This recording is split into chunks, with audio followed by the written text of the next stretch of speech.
we have arrived at the end of this section. We are now going to, in this particular clip, we are going to talk about the MCQs or multiple choice questions.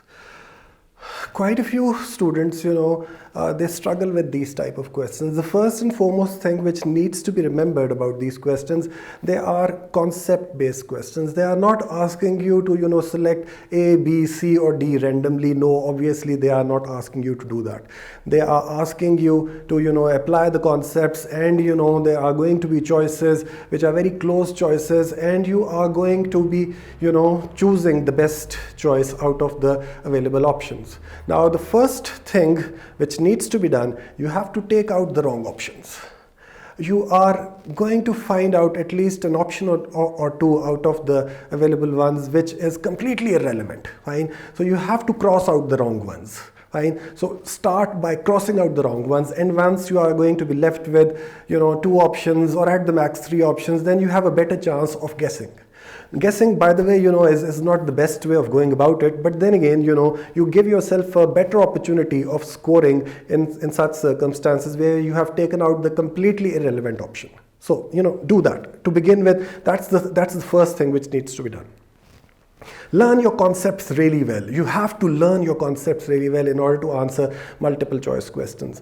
And when you are writing down the questions, when you are writing down the answers, when you are filling in the sheet, be very careful while filling in the answers. I have seen a lot of students over the years who what they do is they do it correctly on the answer sheet, that is when they were reading the question, and they fill the option wrongly. So be very careful about that, because what students do is, they do not fill the answer sheet, they do not mark the sheet when they are doing the question. They leave it till the end, and in the end, when they are panicked, then more often than not they are going to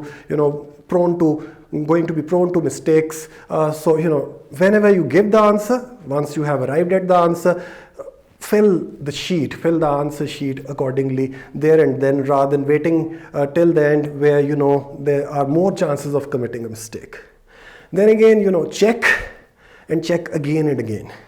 Wild guessing is not a good thing. If you have to guess at some point in time, you have to make an intelligent guess, a guess which is done after crossing out the wrong options. And you have to learn your concepts really well, because if you are going to do selective study, you will never be able to do MCQs correctly. Look for all these different kinds of words. The word not.